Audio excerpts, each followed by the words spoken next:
Tere minu poolt ja mul on väga hea meel ja au olla täna teie ees.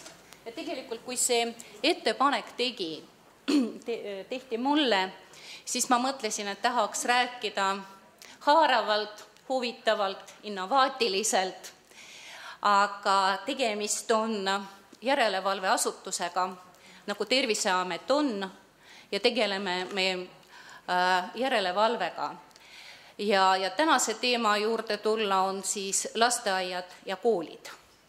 Nii et ilmselt te kõik teate, et ei ole Eestis praegu ühte väga vajalikku määrust ilmselt. Vajalik ta on meile, võib-olla teile ka, aga see määrus on tervisekaitsenõuded koolidele. Ja tegelikult ei ole juba 2 aastat.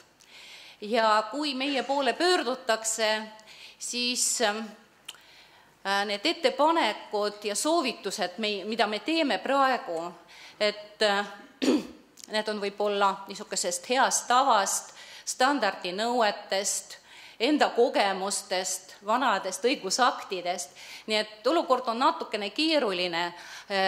Määruse eelnõu oli oma ringi teinud ja kooskõlastuse ringi juulikuus 20. juulil. Ta on eelnõudes olemas, aga ta ei ole kinnitatud õigusakt, nii et selle peale ei saa nagu toetuda. Ja mõnedest asjadest nüüd tuleb siis juttu.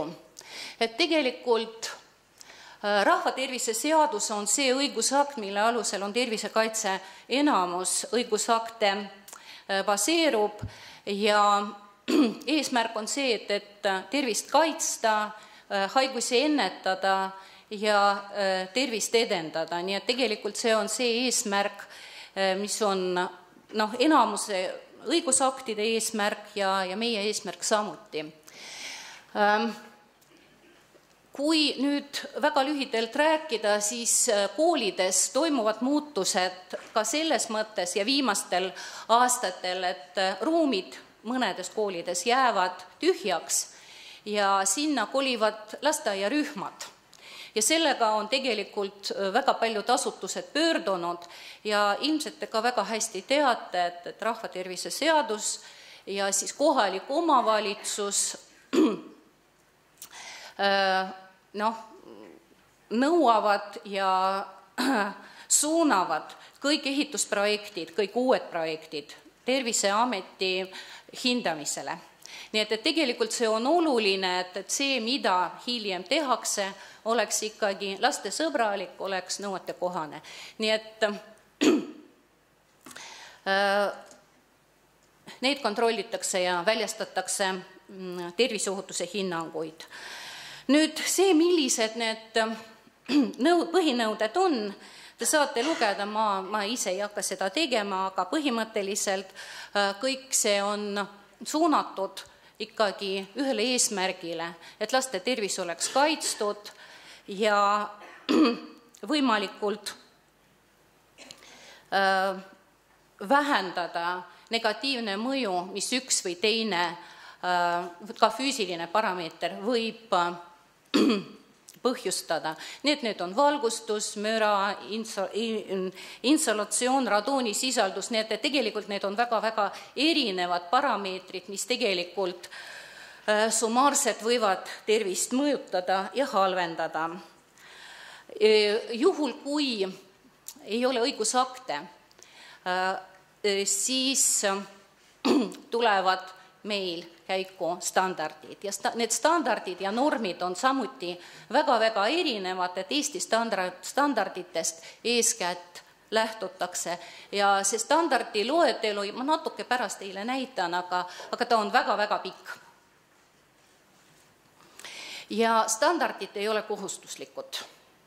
Nii et tegelikult see on soovituslik nõue või soovitus, et standardist lähtuda, standardi nõudeid arvestada ja kui see on nii, siis võib öelda, et omalt poolt on tehtud kõik selleks, et ikkagi see ehitus, renoveerimine, remonditööd on tehtud nii, nagu nõutakse. No praegu teie ees on väga erinevad standardid, mis on seotud valgustusega ja on veel mitmeid asutusi, kus valgustus on probleemiks ja need kooli õpperuumid, lasteaia mõned ruumid, kus ikkagi valgustus siiani renoveerimata, siiani võib-olla ruumides on hõõglambid ja siiani jääb see valgustuse tulemus tegelikult alla kehtiva normi. Nii et selle alusel hinnatakse ka. Nii, kuna mänguväljakutest oli juttu, siis on teatud ohud. Ja mänguväljakud tavaliselt on ikkagi lasteaedade juures ja algkoolide juures samamoodi, eks ole. Ja on teatud suuremad ohud, mis võivad olla mänguväljakutega seotud. Ja need ohud peavad olema võimalikult minimeeritud, nendele pööratakse kindlasti tähelepanu, aga mänguväljaku olukord on tegelikult omaniku kohustus seda jälgida, kontrollida ja teha kõik nii, et ta tõesti ohtlikuks ei jää. Ja nüüd mõned niisugused momendid, mis tõesti võivad väga suurt ohtu põhjustada ja siin ongi ka see, et väga väikesed vahed ronimisredelite pulga vahel. Nii et see siin, mis te näete, et 89-230 millimeetrit, see tähendab niisugust vahet, kus võib takerduda ka lapse pea. No 89 on suhteliselt väike, 230 on juba natuke suurem, aga ühtegi vahet nende ronimisredelite pulgade vahel alla 23 sentimeetrit olla ei tohi. Nii et kui te siin vaatate, siis kõrgemal kui 60, nii et teatust kõrgusest, et kui on tegemist väikse lapsega, et kui ta ronib, et ta ei jää kuskile rippuma, et kui on suurem laps, siis ta ronib sealt edukalt maha. Avatud ja veekujulised avad. Miks ta nii on, sellepärast, et kui niipidi ronida, siis võib ka sinna vahele jääda. Mänguväljakute atraktsioonide aluspind peab olema selline, et kui inimene kukub, laps kukub, et ta ei saa löögist mingisugust vigastust, et peab olema vetruv ja amortiseeruv.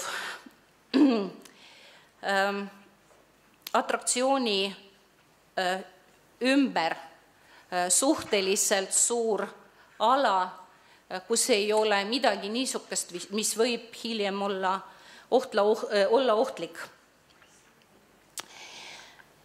Nii et selline pehme ja ohutu turvatsoon. Ei tohi olla võõraid ja sinna mitte kuuluvaid esemeid ja samas väga tihti on ka selline olukord, kus need mänguväljaku atraktsioonid on vundamendi peal ja vundament on kõrgem kui see liiva või muu kiht.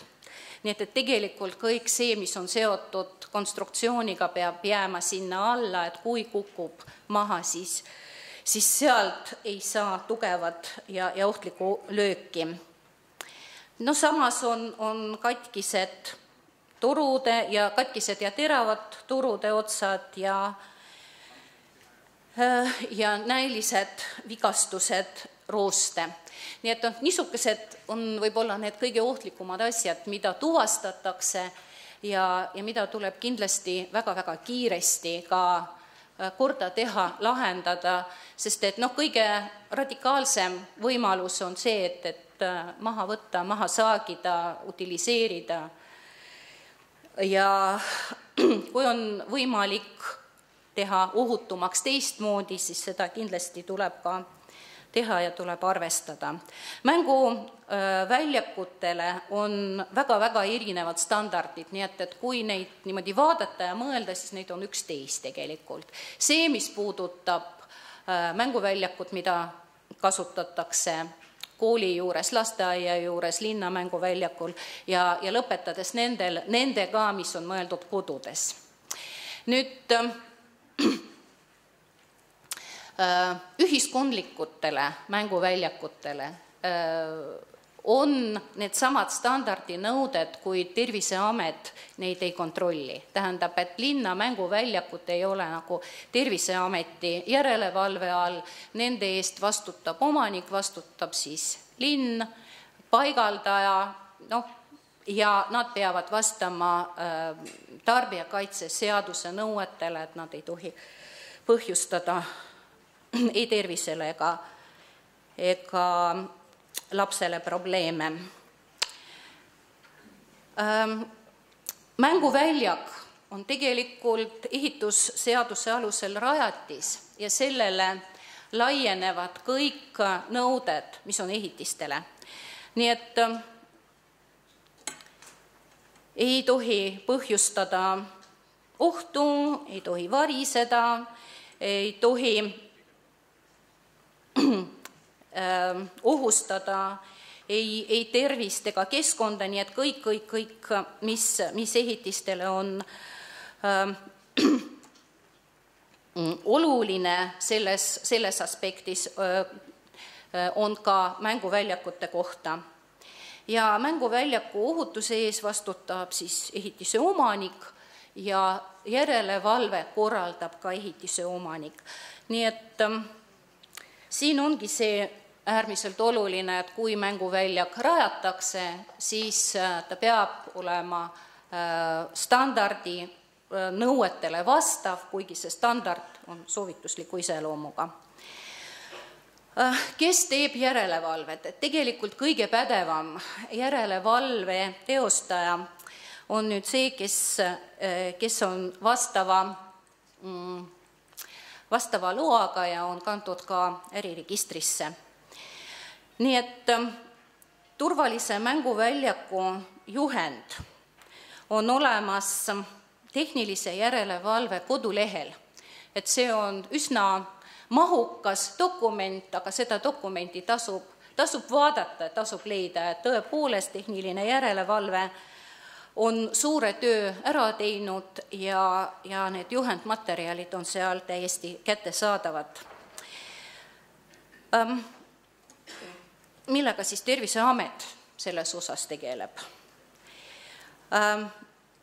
Eelmisest, õigemini 1. jaanuarist 2012 lasteaedades on kohustuslik riskianalüüsi olemasolu.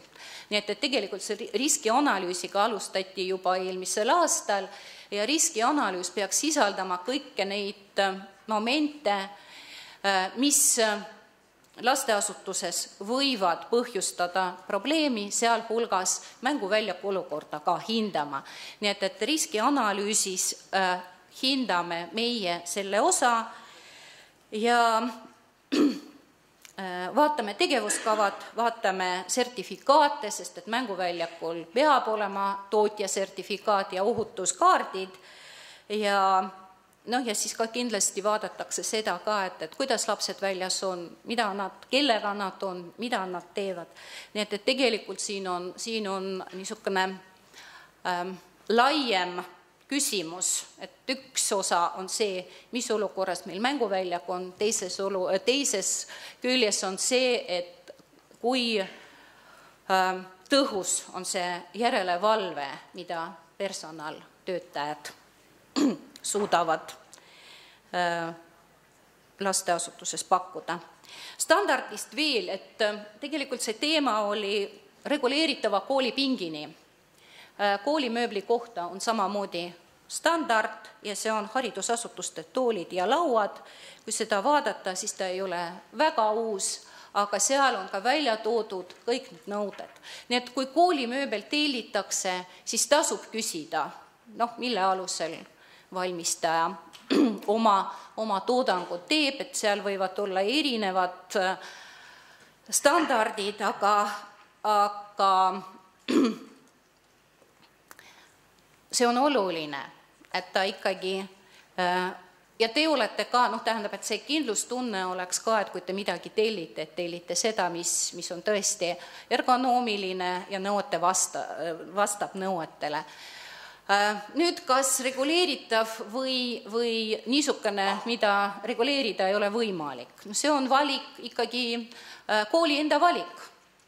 Reguleeritud mööbel on selles mõttes parem, et vastavalt vajadusele ma võin teda koolipinki tõsta või alla lasta. Kui reguleerida ei saa, siis ta nii nagu on tulnud, nii ta lõpuni on. Kaebusi olen kuulnud selle kohta, et ega teda mitu korda reguleerida on juba keeruline, et ei pea vastu need pingid ja toolid. Nii et valik ikkagi jääb kooli ja kooli juhtkonna valikuks.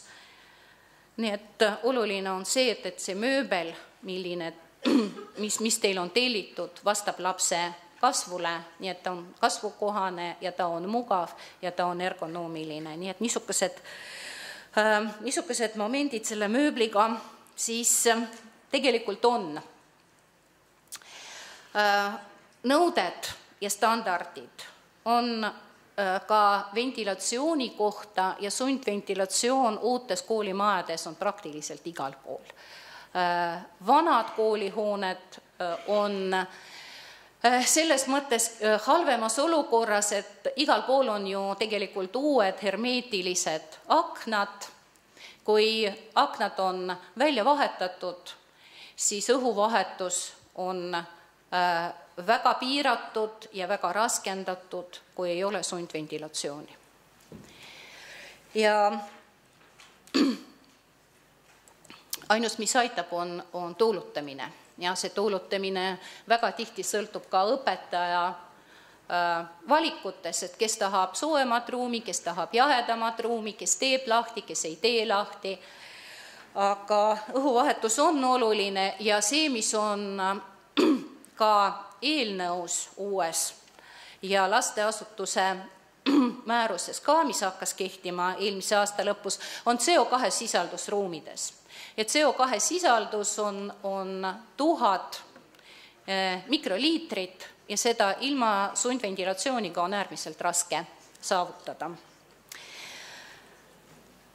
Nii, määrustest veel. Seal, kus on kooli juures ujulad ja basseinid, on olemas ka selline määrus, millele see basseini vesi, ruumid ja tegevus peab vastama. Nõuded suplusveele, suplusrannale. See on suve teema, aga seal, kus on lasteasutus juures, et see teema võib ka olla aktuaalne. Määruse tekstid on täiesti kättesaadavad ja võib-olla kui vaadata ja kui te soovite midagi leida, siis kõige parem variant on Terviseameti koduleht. Nüüd see määrus, mis on täiesti kehtiv ja mida te ilmselt ka väga hästi teate, on tervisekaitsenõuded koolipäevakavale ja õppekorraldusele. Reguleerib alates tunniplaanist, lõpetades koolikoti raskusega. Ja võib-olla selle vahemaaga, mida laps võib jala käia kuni koolini, et see on 3 kilomeetrit. Nii et selline määrus on olemas ja kehtib. Tervisekaitsenõuded toitlustamisele koolieelses lasteasutuses ja koolis, kõik see, mis on toiduga seotud. Osades koolides on toitlustajaks firma ja koolile kuuluvad ainult sööklaruumid ja osaliselt on ju niimoodi, et kool korraldab toitlustamise ise ja sel juhul on selle määruse nõuded on ka koolile rohkem vajalikud ja nendest lähtutakse toitlustamise organiseerimisel. Nüüd see, mis puudutab müra määrused ja määrused, mis on rohkem koolieelsetele lasteasutustele ja võib-olla kooli puhul oluline on siis, kui üks kooli osa on lasteaed, need on algkool, lasteaiad, põhikoolid lasteaia osaga, nii et tegelikult õigusaktid on nende jaoks täiesti olemas.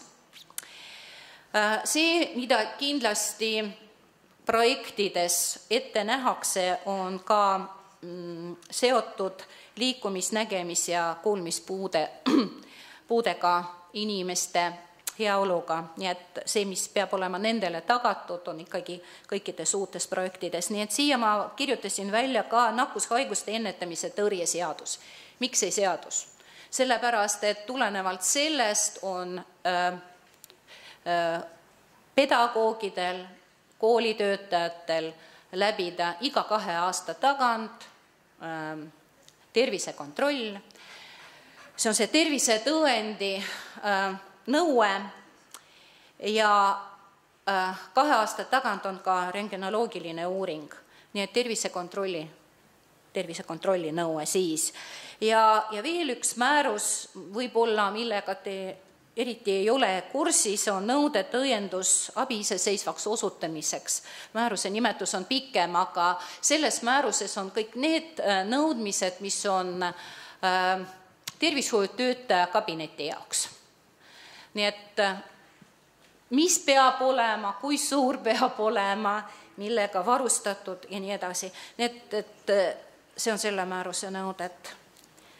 Nüüd see, mis puudutab vibratsiooni, ioniseerivat kiirgust, ultra- ja infrahelid, joogivee kvaliteeti ja üldiselt on ka niimoodi, et 1 kord aastas kas koolisöökla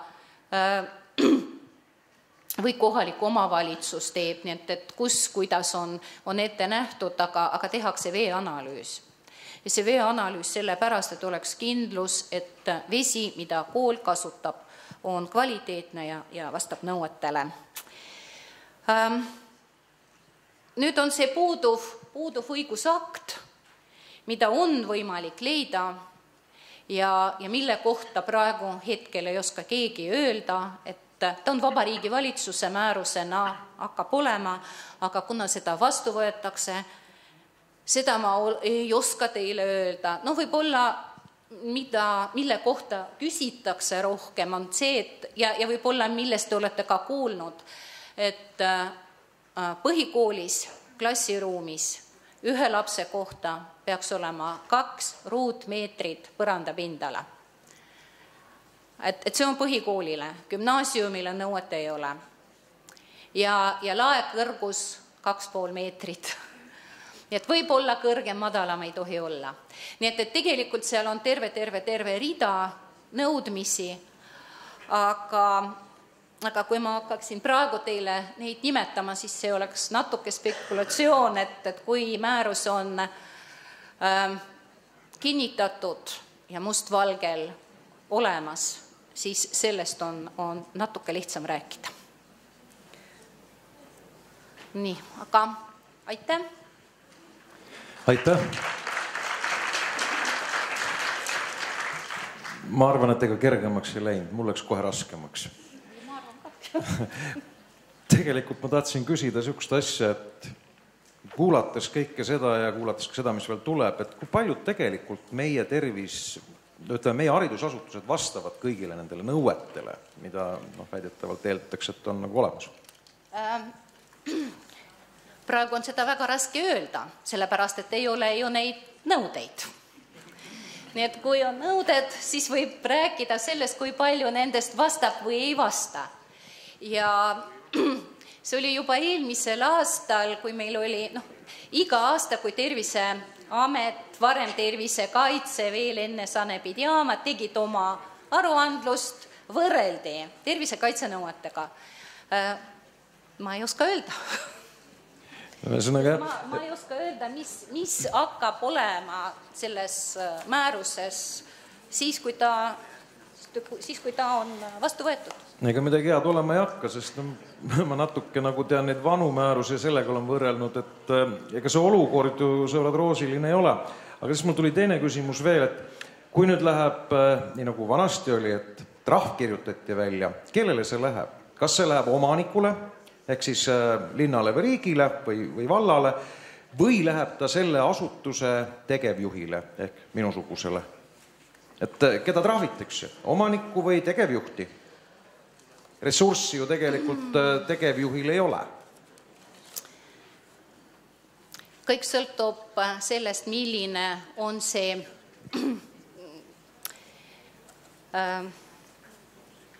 puudus või milline on see rikkumine, mille eest trahvi tahetakse teha. Ja tegelikult on ka praegu niimoodi, et trahvi ei tehta ju koha peal. Tulen, nägin, kirjutan, nii nagu kunagi oli, sööklates tehti, et see kviitungi raamat kaasas ja trahv koha peal. Seda enam ei ole. Nii et ma arvan, et trahvi tehakse. Lõunatalitus ei ole teinud.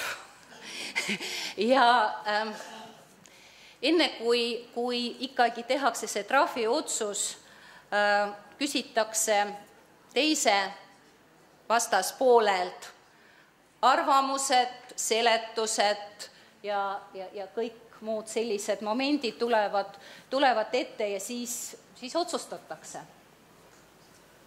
Ma loodan, et otsustatakse õieti. Omanik, aga otsustab, tähendab, et kelle viga see oli. Aitäh, läks natuke kergemaks. Aga veel kord tänu, Helena Laarin.